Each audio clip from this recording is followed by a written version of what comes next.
This is live pod, people. Susannah has a jackhammer in her basement. There is construction going on in my apartment building. No big. Nothing we Wow. haven't. We've had cats knock down wires. We've had lights fall. What would this pod be without a jackhammer? Not much. It's aggressive. What's up, everybody? Welcome on into the Call Up presented by Heineken. I'm Susannah Collins, joined by Jillian Sakovitz on this eve of the MLS is Back tournament. And guys, we have a very special guest, the one and only Nani. Nani from Orlando City SC is going to join us talking about life in the bubble, their first matchup against Miami, a little bit about his name, and also that famous six-pack that he has. If you follow him on Instagram, you'll know what we're talking about, and he'll address maybe some rumors about a guy named Cristiano Ronaldo. Jill, just so Ronaldo, used to be his teammate at a little known club called Manchester United. Heard of them? Yes, and obviously also his national team teammate for Portugal. But he kind of corrects us on something and then teases a little something. So I think we have the next Ronaldo scoop. We got a scoop. So you said two things that really excited me. What? MLS is back. Yes. But the call up presented by Heineken has a nice ring to it, doesn't it? It sure does. Yeah, guys, this is very exciting for the tournament. Heineken has come on as a sponsor for this lovely podcast, and we're super excited to have them on board. So stay tuned for what that means for this content. Exactly. Also, I feel like that gives us absolute free reign to, drink, imbibe a little. Yes. Not that stopped us before, but now it's completely fine. I think they were smart. I think they were like, these girls get it. So yay, Heineken. Thank you so much. We love you. Jill, should we get into some here for this? We're going to start out, and this is, oh gosh, you guys, there has been so much entertaining content coming out of the Orlando bubble from the players. I mean, these guys are just mean it or not. Exactly. Yes. And it's just, you got to get creative, right? Because they are literally in a bubble. They can't leave. So you have to pass the time somehow. And Dax McCarty, one of our favorites, friend of the show, Dax McCarty, if you follow him, you will have seen this post. He's recreating like a football, not soccer football, like NFL football, and it's him basically acting as quarterback and trying to throw a little mini football that is clearly his son's into a target. And I was just like, you stole your son's toys for the bubble. He 100% stole Callum's toy, and then is literally setting up a camera, making videos of himself as a quarterback, and it just makes me laugh because I'm like, his these 10 guys, imaginary teammates. One was an ice bucket. One of his teammates was an ice bucket. Do they have to put a deposit down on these rooms? That's a very good question. But he did not hit he hit the target, didn't go in the ice bucket. I think that's what he was going for. But it is so funny to watch these guys. They turn into little boys, which is what I've discovered. These are professional athletes in the wild without their teammates for 12 hours. Talk about like a Big Brother type show, or Real World. They should, Suze. We missed a golden opportunity. Like, there should be private. I mean, I guess the guys would have to sign off on this, but there should be little cameras in their room, like the Real World. And I think like MLS is back. MLS would leave the tournament the number one sport in the United States. Oh my gosh, it would be so entertaining. I would watch the heck out of that. I know, Jill. Shoot, we're a little late. Anyway, guys, keep those videos coming. So as we all know, it was the 4th of July weekend, this past weekend, and Jill is at her parents' house in upstate New York. I was at my parents' lake house in Michigan. And typically, 4th of July, I really enjoy it. This year, however, I don't know what was going on, but like the sun set, the fireworks start, which is great. And there were some really great little like fireworks shows on the lake. But Jill, this went on for almost 3.5 hours. And I was like, I need to go to bed. And People are exploding. I was like, okay, I love fireworks, but like, can we just stop? Just like keep it to like an hour and then we're done. You It know was just what? like, and then I would get startled and I was I like, know. oh my God, But it was people really people have a lot of steam to blow off, and if ugh. they are not in bars and not doing stupid things, then I'm okay with them blowing things up in their backyard if that means that they are staying home. I guess it's So, a very keep fair point. keep I the was fireworks coming. I I was just am totally okay with it. I know, not you're here trying for to get the elongated. I was like, tranquil lake time yeah, in. and I was just like literally like trying to go to bed and then it was like, "Oh, what's going on?" Well, It was excessive, okay. I thought. So I am not here for excessive fireworks. I love I'm just fireworks. getting old. This is just a It's product okay. of It's my okay. age. Quarantine has done that to me.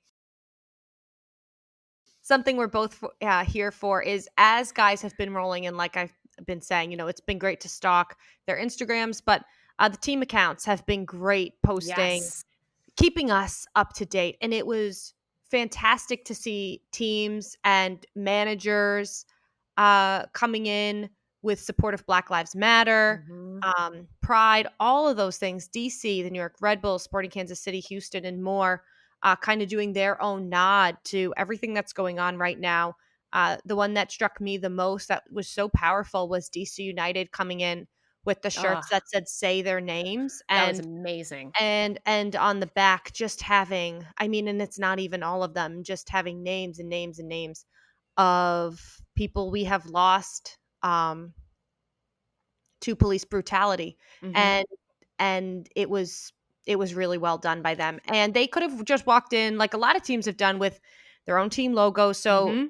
big props to them for taking the time to put that together and make a statement. And it's not easy to do. It's not easy to get everybody on board, but I thought that was a really powerful one. Really cool. And as much as we have talked about trying to keep the conversation going, that's such a visual, powerful way to do it. And the fact that every member of the team was wearing those shirts in support, I think is such an indication of the commitment that the league and these teams have to keeping that issue and the Black Lives Matter issue front and center. Yeah. So well done. Brian Schmetzer, as he addressed the media before they Oh, got on their you love Brian Schmetzer, so no Schmetz. surprise. As was getting on the bus in Seattle to board the plane, he had on his own Black Lives Matter shirt. So Mhm. we've seen it across the board, and Yep. it's about to be on full display um, when MLS returns in just about 24 hours. Last thing we are here for, and you all have to do it, Yes. is the bracket challenge presented by Audi. And here's why you have to do it, people. You can win 10,000 buckaroos. You Do you just go think to, we're eligible for that 10K, Jill? I signed up. I mean, I did too, but I'm like, I wonder if they're gonna be like, no, you work for the league, so you can't win Mm. it. But I mean, Did you read the fine print? no, I need to do Okay. that. But I definitely filled out my bracket and it's so they only have it done right now through the group stage. So you can go in and pick out who you think is going to top each group, who's going to come in second, third, the wild and like the wild cards. But it's super easy. Just go to mlssoccer.com and you can register and make your picks. We And we picked ours out, we sure did. Can't remember what I did, but I but felt good about it at the time. a lot of eyes are going to be on Nani during this tournament. Mm-hmm. Now, especially in light of the news coming down from LAFC that the reigning MVP Carlos Vela will not be attending the MLS's back tournament. It had Yes. been rumored for a month now. Carlos Mm-hmm. Vela putting out a statement through the LAFC Twitter account saying, "It is in the best interest of the health of my family to stay home, to be with my wife during what is a risky pregnancy. I will miss being with my teammates and coaches, but I'll be cheering and supporting LAFC from a distance." His wife is due with one of their children in the midst of the tournament. So obviously, it's a very, very tough decision Mm-hmm. to have to decide, am I going to go be away from my wife who could need me during childbirth Yeah. in the midst of a pandemic? And we asked Nani about that. And I found his answer really inspiring. But it Mm-hmm. begs the question, because some people will give him flack. Oh, you're not showing up. That's easy for you. You made last 2 years, you made something like $15 million. And then on the other side of it, family first. Yeah. Suze, where do you stand on this? It's a really good question. I mean, I have to respect his decision, because I do think, as important as sports are, and as important as soccer is, and this is their jobs, this is what they signed up for. Um, I think that there is nothing. I really believe there's nothing more important than family. And if this was an issue where he said his wife's pregnancy was a risky one, then I can't fault him. I cannot fault him for wanting to be at his wife's side during what is a challenging pregnancy, and not wanting to miss the birth of his child. I will never be upset at athletes just being humans. And I think this is a case of, he wants to be a husband. He wants to be a dad. He's not just a soccer player. And sometimes our perceptions of these guys can get skewed, because this is our jobs and we talk about them and they are soccer players, but they are human beings. And this was just a very human decision on Carlos Vela's part. It's a shame, because he was the MVP last year. I mean, this is arguably the best player in Major League Soccer, and we all wanted to see him play. And I'm sure his team is devastated, and LAFC are certainly going to miss him. But I will never fault anybody for making family a priority. I would agree with you on, you can't fault anyone for putting family first. Family is first. The one silver lining here for LAFC is this. I'm going to go out on a limb here and assume this is not news to Bob Bradley. This is not new to front office. This is not news to his teammates. So LAFC without Carlos Vela is still a roster that many MLS teams would be jealous of. Absolutely. And they have been training and getting ready for life for a month without Carlos Vela. And I know Carlos Vela, in any of his interviews, he's always a very thoughtful guy. And I'm sure he knows that he's also someone that's privileged in the right to be in the position to be able to make that decision to sit this one out. Something that really sits with me is when we spoke to Crystal Dunn last week, and she said, when Megan Rapinoe took a knee, I wasn't as established yet. I couldn't do that. There's a lot of young players. There's a lot of players who don't make the type of money that Carlos Vela makes, who cannot make the decisions that he made. Maybe they're on the bench. Maybe they're a backup something or other with underlying health conditions, or pregnant wives at home. But I don't fault Carlos Vela for using his success and having that cushion to be able to make that decision to stay with his pregnant wife. I am so here for that. And now time for our AT&T call to the field. On the eve of the MLS is Back tournament, we have one of the names headlining this tournament, soccer legend, 2019 MLS All-Star, Orlando City SC forward, Nani. What's up, Nani? Woo! Hi, how you doing? You look great. You look great in a mask. You wear it well. Oh, thank you. I'm trying to do my best. Good. That's what we like to see. Nani, let's talk about this. It is when this is going to air, it's the eve of the MLS is Back tournament kicking off. Orlando City is in the first game against your new Florida rivals, against Miami, which is so exciting. We cannot wait to watch this budding rivalry take place. What, as the game gets closer, what's going through your guys' head? What can we expect to see from this team? Oh, we are excited for the first game, because we've been working so hard for so long. In these difficult times, we had to adapt ourselves to different ways to train. And today we feel good. We feel fit, but obviously it's different when you play against a team, and we know Miami have a good team, and they are building a strong team. Of course, is our biggest rival now in Florida. We want to show we are a better team, but obviously we know our team needs to improve a lot, and I want to be more less confident than before, because we want to prove on the field, and we want to let others talk about us, not us to talk Yeah. about what we're gonna do.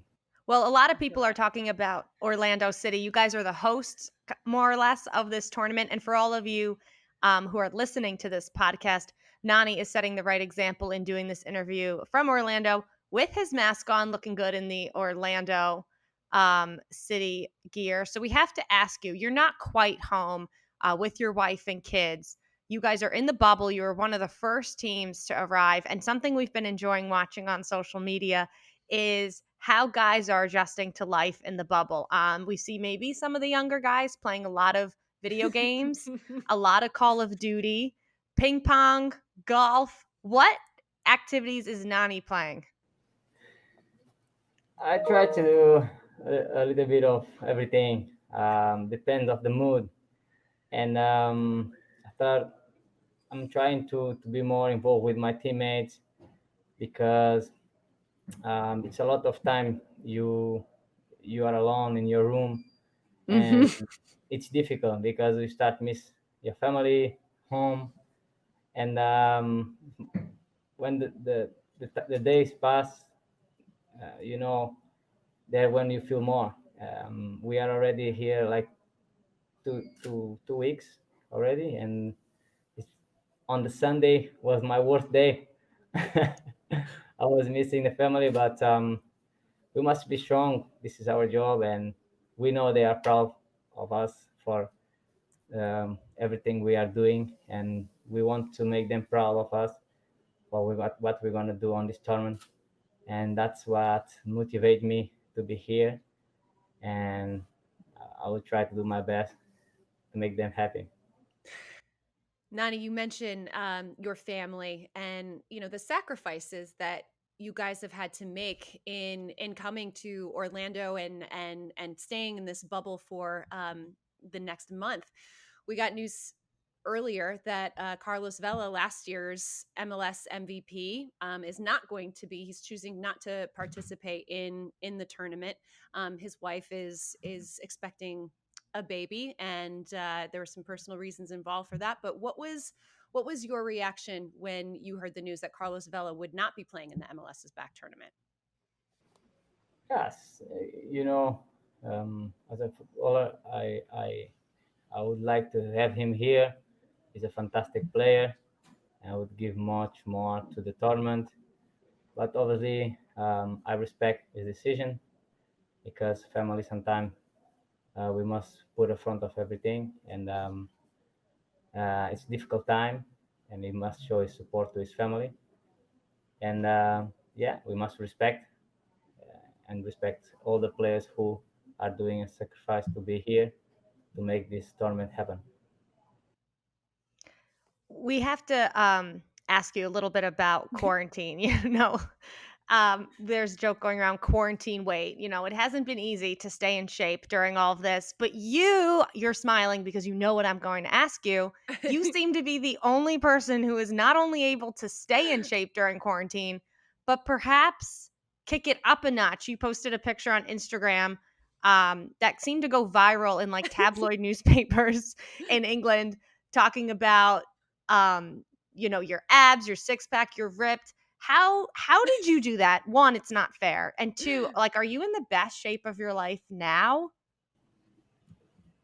Probably people say that, but to tell the truth, I've been lucky, because I think it's 90% is my genetic, Okay. um, and obviously, if I work, I'm lucky. My body responds very fast.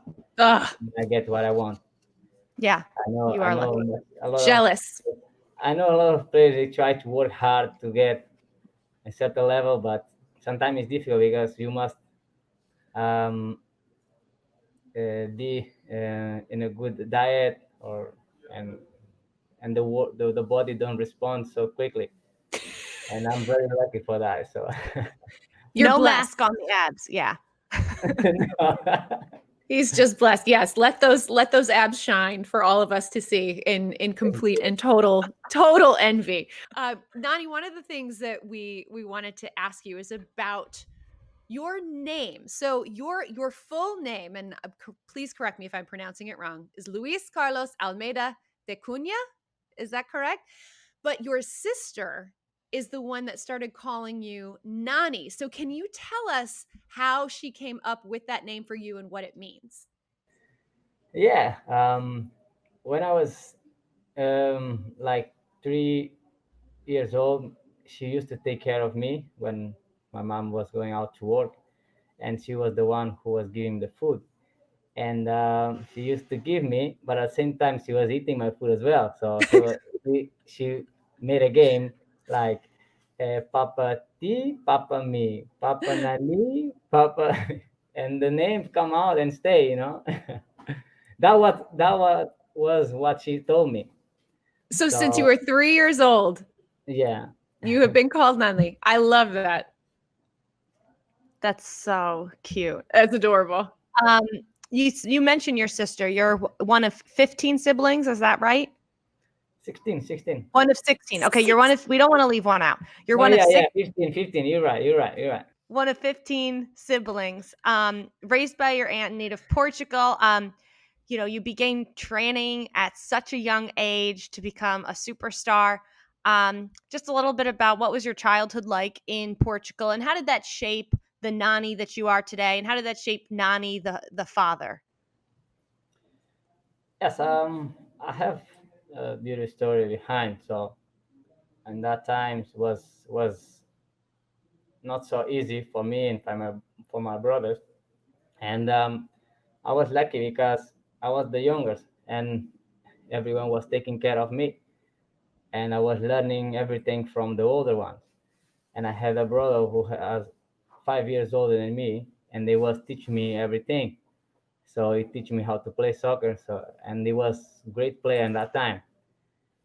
And yes, I was lucky with all my sisters and brothers, and today I become a famous football soccer, and I'm very proud and very pleased to achieve all what I achieved, and I always try to remember what they helped me in the times I was needed. They was next to me and give me advices and pushing to be one of the best in what I was doing, and that was one of the reasons to give me so much power to continue my my way and to arrive to Orlando.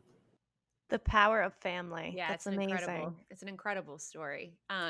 You've had such an incredible career, and you've played alongside some really remarkable players, Cristiano Ronaldo being one of them. And you had kind of said that you'd spoken to him, and you started to get the MLS crowd a little excited by saying that Cristiano Ronaldo will come and play in the United States.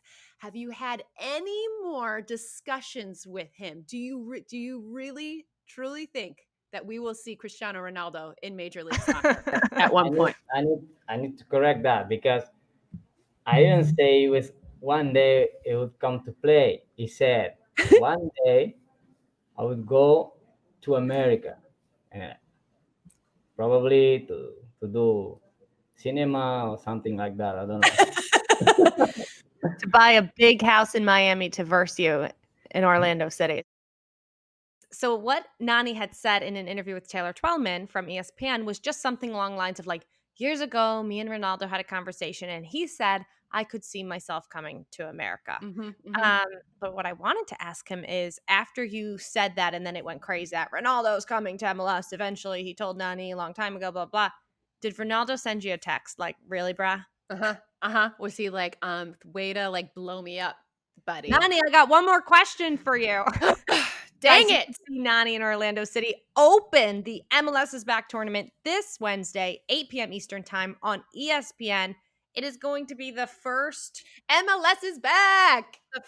meeting with their Florida foe, the new kids on the Yeah. block, Miami City FC. Here's a dumb question. Is there a name for this rivalry yet? No, I don't think so. I don't think We it's make been one up? established. We should, you know what? We should try. Let's work on that. Guys, send us a message and we'll, like, Yes. start a vote. Yes, because I feel like we could like trademark it and then like Yeah, forever and we could we get could rich. be credited for coming up with. Yeah, I don't wanna hear whatever road takes you from Miami No, no, no, to no, no, no, no, no, no. Orlando. We got to get creative. We got to get real Think creative. Florida, think Disney, think palm trees, sand, Oranges. What else is Florida hot, known for? Yeah. heat, Yeah, exactly. We'll midday figure it out. storms. Mhm. Mhm. Mhm. Figure it out. So Nani obviously going to be one of the big names to watch in this tournament, but let's talk a little bit about the other guys. Who do you think is going to maybe run away, Suze, with the whole thing? Ooh, The whole thing with this tournament. so man, there are a lot of guys that I think have the potential to have a really really good tournament. And one of the guys that I'm going to be watching very closely is Alan Pulido of Sporting Kansas City, because he came to Kansas City in December of last year. And there was a lot of hype. They Yeah. needed that DP, right? They needed the goal scorer. And finally, Peter Vermees signs on the red line. They've got him. They've got Alan Pulido in the first two games. So Kansas City won their first two games against Vancouver and Houston. In those games, Alan Pulido had 2 goals and an assist.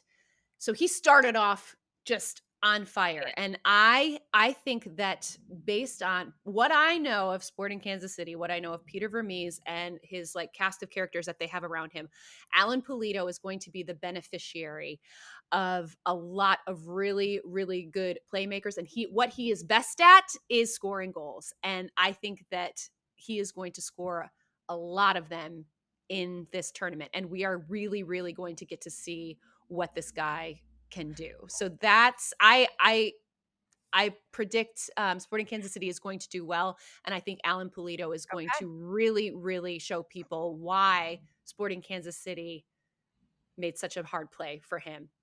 That's Something I've heard in chatting with the staff in Kansas City is that he's also like, he will hang on the field after the game and talk to mhm, the fans. Like, he is all in on Kansas City, and you love to see a yep, guy like that kind of come in and embrace it. 100 That's a really 100%. good one, because Kansas City, just one of 3 teams in the Western Conference to start the 2 weeks of MLS that we had, with the full 6 points, and then Mhm. only one team in the Eastern Conference managed to pull off 6 points, the first time they actually ever did it, and that would be good old Atlanta United. Hey. And so, obviously, wouldn't even say I'm partial, but it's just the guys that I know best. And the one guy that I think everyone in Atlanta, but also just in the league, again, so much hype around this guy coming, at the time, record breaking transfer fees, so young, was Ezequiel Barco. Yeah. And it was not easy for him in his first year adjusting, being 19 years old in a new country and a new team Mhm. and a new league and all these things going on, in a new language. But then year 2, he comes in and it's like we see these flashes of like Mhm. the Barco that we all knew was coming eventually. But then he goes away for a month for the U20 World Cup. So right then we see him. Then he comes back and he's injured. And we don't really get to see the Barco that we knew and loved last year. We saw Mhm. flashes of what it could look like, but then 2020 came and he has a goal in each game. He connects with Pity, and it just was something special. And I think especially now with Joseph Martinez not being there, Yeah. um, Yeah. this is This is a Ezekiel Barco's chance. older, he's more mature. I think he's gonna take a little leadership, of this team. Like, this could be Barco's team for this tournament, and, I'm excited to see what the guy's gonna do. Yeah, I think I'm also really happy for him because Yeah, when Atlanta signed him, I mean, this was like one of these record-breaking signings, and there was too much pressure. all of exactly, so much pressure put on a 19-year-old kid, let's be honest. And then when he wasn't performing and then he gets injured, there was all of this talk, because we all like to jump off the ledge here, and it was like Barco's a bust. Barco's a bust for Atlanta. And Did they say that on Extra Time? Maybe Love you, a Extra few Time. times. Maybe a few times. And fair or unfair, this guy simply needed that adjustment period. And we are now seeing, and hopefully we'll continue to see in this tournament, what that, experience and what that sort of like year of acclimating will do for him. And so I love that answer. I think that he will live up to the hype that was surrounding him when he came to Atlanta. And he's still so young. He's still so young. And in the absence of Joseph Martinez, man, they need him. They need him to step up. And I just want to throw this out there and relate it to Atlanta United. And this is not a dig on any other team because I don't know what they're doing, but I'd be very interested to find out. Something that we heard on a Zoom call with Darren Eales, the president of Atlanta United, is Darren Eales and Carlos Bocanegra, their technical director and vice president of operations, they went to Orlando to kind of show solidarity of like, all right, if we're going to ask this of our players, we're going to go too. And that's not always the case for front office type staff. So, they're really in it. They're leading by example. And I'd be interested. We got to try to take a tally of how many front office guys are Do you think we could hanging out in maybe Orlando. we could get Darren Eales on the pod? Because I feel like that guy, I feel like he's going to have a whole lot of fun in the bubble. I just feel like he's just like that type, like he's not going to get bored. Like I'm sure he found like the hotel bar. Oh, go talk to other he's probably wheeling and dealing as we speak. And he wants another trophy. He wants more hardware for Atlanta United. Do. That's for dang sure. Oh my gosh, I love it. All right. Well, the next time we'll be talking to all of you, we will be way into the swing of this tournament, and we will have actual games to have spoken about and talked about. Crazy. And that will feel real good. And guys, make sure you check out our new show that we will be debuting for this tournament. It's called MLS Today. It's going to be every single day of the tournament during the group stages. And it's going to be at 11 a.m. pretty much every day, unless there is a morning game, in which case it will air immediately following the conclusion of the morning game. So you can watch on Twitter, Facebook, and MLSsoccer.com. I'm going to be hosting. Kaylin Carr. Jill will be hosting. We've got Charlie Davies and Matt Doyle in the mix. So it's the whole MLS crew, but we'll be talking about the game that just happened and then also previewing the games for the evening. So it'll be fun. Make sure you check it out, guys. 11 a.m. every day, this tournament. That's it. But Jill, soccer starts this week. We've got go watch some games, people. I know. Go Stop watch some soccer. The and the next time you hear from us, we will literally just be talking about actual soccer, and it's imagine that so dang good. So thank you so much for watching and listening, y'all. MLS is back, baby.